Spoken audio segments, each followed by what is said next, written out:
Hi అండి. ఇంట్లో మనం ఎంత పని చేసినా ఏదో ఒక పని ఉండే ఉంటుందన్నమాట. మనము ఒక పక్కనింటి ఏమైనా సర్దుకుంటున్నా కూడా నెక్స్ట్ ఏదో ఒకటి మనకు క్లీన్ చేసేది కనిపిస్తూనే ఉంటుంది కదా. అలాగే ఈరోజు నేను కూరగాయలు అనేవి కొన్ని తెచ్చుకున్నానండి. అందులో ఇంకా అన్నీ ఇలా సర్దుకుంటున్నాను అనమాట. టమోటాలు ఇప్పుడు కాస్ట్ తక్కువ ఉన్నాయండి.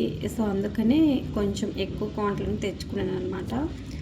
అందులోని ఇలా బాగా మాగిపోయిన టమోటాలండి. చూడండి కలర్ ఎంత బాగున్నాయో. ఇవి ఫస్ట్ వాడేయాలి కదా, అందుకని ఇవి ముందుగా పెట్టేస్తున్నాను. కొన్ని అలాగే ఆనియన్స్ కూడా తెచ్చానండి. ఇంకా ఆనియన్స్ కూడా నీట్గా అంతా సర్దేస్తున్నాను. సో మనం ఎక్కడ ఏది సర్దినా కూడా అది ఎట్లా మళ్ళీ అంత చిందరబందర అవుతుందో అర్థం కాదండి. అంటే మనం తీసుకునే విధానంలోనే కంగారులో తొందరగా స్కూల్కి టైం అవుతుందని ఆ టెన్షన్స్లో మనము ఎక్కడ పెట్టిన వస్తువులు అక్కడ ఉంచమన్నమాట. సో అలా అంతా అయిపోతుంది. అన్నీ సర్దాక ఇంకా లెమన్స్ కూడా తెచ్చానండి. సో అవి కూడా ఇలాగా ఒక ప్లాస్టిక్ బాక్స్లోకి అయితే వేస్తానండి. ఇంకా మనము అలాగే కవర్లో పెట్టినా కూడా అవి మరీ మచ్చల్లాగా వచ్చేస్తాయి అన్నమాట. సో ఇలాగ ఒక ప్లాస్టిక్ బాక్స్లోకి అయితే పెట్టేసారండి. ఏమైనా ఇలా డేట్స్ తెచ్చిన బాక్సెస్ అయితే కొత్తిమీర, పుదీనా లేదా ఏదన్నా ఇట్లా స్టోర్ చేసుకోవడానికి నేను ఆ బాక్సెస్ని వాడేస్తానండి. ఇంకా అలాగే ఆయిల్ అనేది కూడా అయిపోయింది. అది కూడా నేను ఫిల్ చేసి పెట్టేస్తున్నాను అనమాట. సో ఇంకా వీడియో నచ్చితే లైక్ చేయండి, మన ఛానల్ని సబ్స్క్రైబ్ చేసుకోండి. మీకు ఇంకా ఎలాంటి వీడియోస్ కావాలో నాకు కామెంట్ చేయండి. కుకింగ్ వీడియోస్ కానీ క్లీనింగ్ వీడియోస్ కానీ అన్నీ అలా కామెంట్ చేయండి, లైక్ చేయండి. ఇంకా కొబ్బరి అండి, ఇది వచ్చేసి మనకు ఎండు కొబ్బరి అనమాట. మనకు గిటుకులన్నీ వస్తాయి కదా బాగా, అంటే ఒక కొబ్బరికాయ అనేది డ్రై అయిపోయి ఉంటుందండి, పూర్తిగా ఎండిపోయి ఉంటుంది అనమాట. దాని లోపల ఇలా ఉంటుందన్నమాట కొబ్బరి అనేది. ఇలా మనకు ఎండు కొబ్బరి లెక్క అవుతుందన్నమాట. ఇంకా అది ఊళ్ళో నుంచి తెచ్చుకుంటే ఇంకా లోపల అది చెడిపోతుంది కదా. ఇలా కట్ చేసుకుని ఫ్రిడ్జ్లో స్టోర్ చేసుకుందామన్నా 3 కాయలు అయితే బాగున్నాయండి. ఇంకొక కాయ చూసారు కదా లోపలంతా కొంచెం అప్పుడే చెడిపోవడానికి రెడీగా ఉందన్నమాట. సో ఇంకా అది నీట్గా కడిగేసి ఎండబెట్టేస్తున్నాను. రిమైనింగ్ కొబ్బరి అంతా ఇంక ఫ్రిడ్జ్లో పెట్టేసుకుంటున్నాను. సో బయట కొన్ని ఉంచేవైతే ఉంచవచ్చండి, అలా గాలి కాడాలి కదా కొన్ని వస్తువులు అయితే ఏవైనా కానీ. సో అందుకనే ఇంకా అది బయట ఉంటే చెడిపోతుందని ఫ్రిడ్జ్లో పెట్టేశాను. ఇంకా నెక్స్ట్ వచ్చేసి గ్యాస్ స్టవ్ అండి. ఇది కొంచెం క్లీన్ చేస్తున్నాను అనమాట. సో నార్మల్గా నేను లిక్విడ్తోనే క్లీన్ చేస్తానండి. స్క్రబ్ వేసి తిక్కుతున్నాను అనమాట. జస్ట్ ఆయిల్ మరకలు అనమాట. సో అందుకే క్లీన్ చేసుకుంటున్నాను. గ్యాస్ స్టవ్ అనేది నాకు నీట్గా ఉండాలండి, లేకపోతే వంట కూడా చేయబుద్ధి కాదు. సో ఇక్కడ నేను వాటర్ వేసి ఎక్కువ కడగకూడదని చెప్పారు. సో అందుకని నేను ఇంకా క్లాత్తో ఇట్లా నీట్గా తుడిచేస్తానండి. ఎందుకంటే ఎక్కువ వాటర్ వేసామనుకోండి గ్యాస్ బర్నర్ హోల్స్లోకి వాటర్ వెళ్ళిపోతుందండి.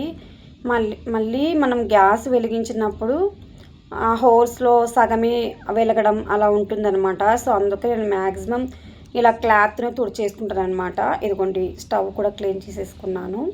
నెక్స్ట్ ఇంకా రైస్కి అయితే పెట్టేశానండి.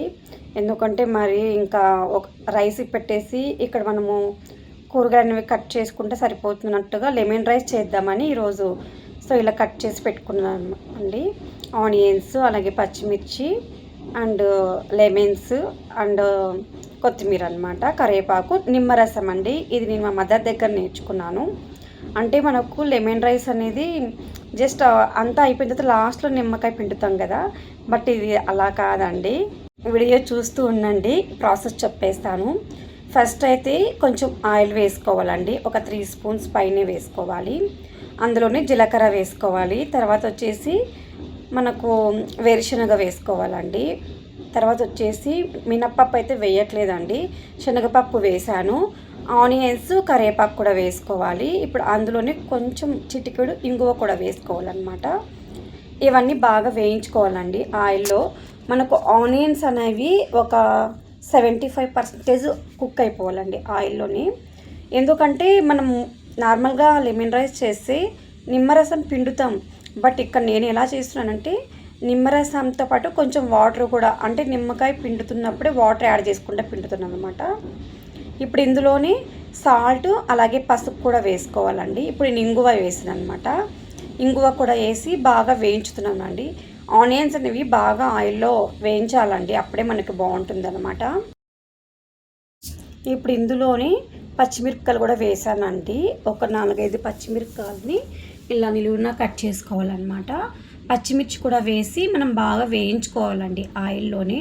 అవి బాగా వేగితేనే కదండి మనకు టేస్ట్ అనేది బాగా వస్తుంది. ఇప్పుడు ఇందులోనే పసుపు అలాగే ఉప్పు కూడా వేసానండి. ఇది అడుగు అంటుతుందనమాట, మనం కలుపుకోవాలి నీట్గా. ఇలాగా బాగా కలుపుకుంటూ ఉంటే పసుపు అనేది అంత ఆనియన్స్ బాగా అవుతుందండి. నేనైతే పసుపు కరెక్ట్గానే వేసానండి, బట్ ఎందుకో రైస్ కలిపేటప్పుడు నాకైతే డైరెక్ట్గా చూస్తుంటే బాగుంది కలర్ఫుల్గాన, బట్ ఈ ఫోన్లో అనేది అంత కలర్ రాలేదండి, ఎందుకో ఏమో తెలీదు. సో ఇంకా ఫైనల్గా వచ్చేసి మనం నిమ్మకాయ నీళ్ళు వేసుకోవాలండి. 2 నిమ్మకాయలు తీసుకున్నానండి. నిమ్మకాయ మనం పిండేటప్పుడే ఇట్లా వాటర్ పోసుకుంటే పిండాలన్నమాట. సో ఇంకా అలా పిండి ఇంత రసం అయిందండి. సో ఇది ఇంకా మనకు నిమ్మకాయ విత్తనాలు ఉంటాయి కదా, అవి మళ్ళీ రైస్లో దొరికితే బాగుండదు అన్నమాట, చేదుగా ఉంటాయి కాబట్టి ఇలా నేను జాలరీ పెట్టి ఇలా అదంతా విత్తనాలు పక్కకు తీసేస్తున్నానండి. ఇప్పుడు నిమ్మకాయ రసం అంతా యాడ్ చేసుకుంటున్నాను.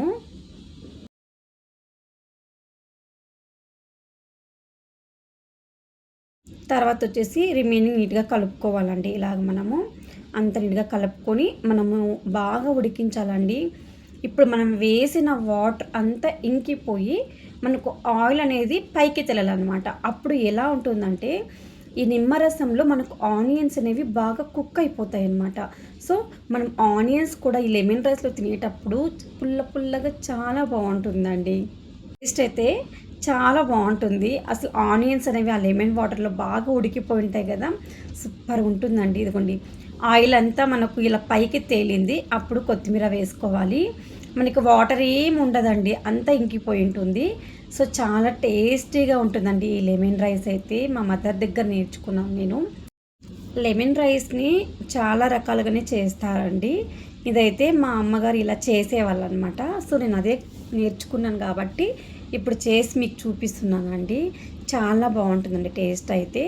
ఇప్పుడు ఇంకా మనం రైస్ అనేది యాడ్ చేసుకోవచ్చు. మేమైతే చిత్రాన్నం అంటాము. ఈ చిత్రాన్నం గొజ్జులోకి ఇప్పుడు అన్నాన్ని అయితే ఇలా కలుపుకోవాలండి.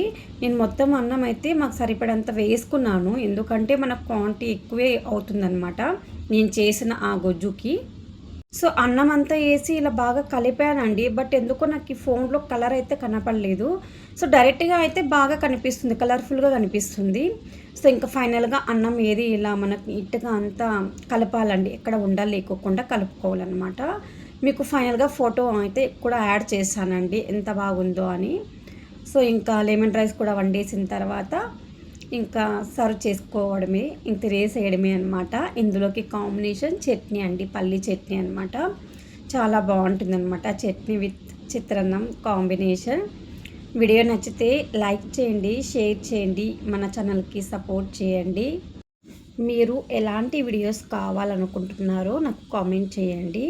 అండ్ వ్లాగ్స్ అయితే ఇంకా చేస్తానండి. మీరు నాకు లైక్ చేసి సబ్స్క్రైబ్ చేస్తే నాకు సపోర్ట్ చేస్తున్నారు అనుకుంటాను కదా. ఇదిగోండి ఇక్కడైతే కలర్ కనిపిస్తుంది చూడండి, లెమన్ రైస్ అనేది చాలా బాగుంటుందండి. వీడియో నచ్చితే లైక్ చేయండి. Thank you.